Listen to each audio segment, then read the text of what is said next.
This video is made possible by... Well, here's a story that I'll share with you where what I tell anybody who says, I want to go out on my own, I'm going to be successful immediately. Oh, you will not. As a matter of fact, I would suggest that it takes 2 years to really be in a more comfortable place.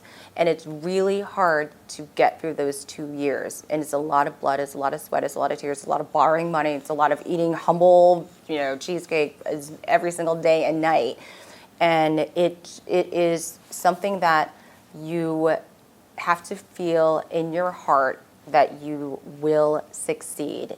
And it took me 2 years after I started Pamela's Punch, and every day, I would lie in my bed at night and go, what am I doing? Am I doing the right thing? Am I doing the right thing? I have to borrow money again. I have to go do something that I don't really think is what I really is along my mission of business.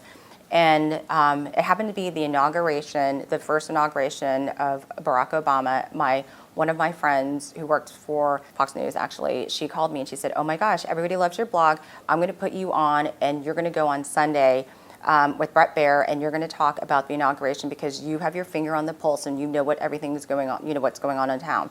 And I was like, okay, I am. And that was one of those moments where it hit me. It was literally like 2 years later where it hit me that I finally have made it. But that didn't even really sink in as much until my dad, that Christmas, who had taken a picture of the screen of me on their like old-fashioned TV, and he put it in a frame and he gave me pictures of me in a frame from being on national television.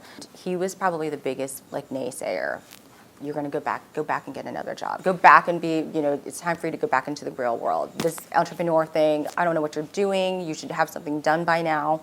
When my dad handed me that framed picture of me and he said, I'm proud of you, it was like this feeling of closure, of completeness. Spirit was at peace with what I was doing.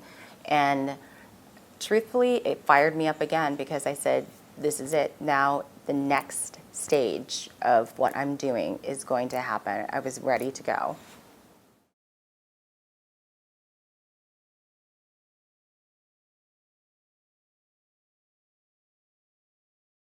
For more inspirational stories, check out pivotalplays.com.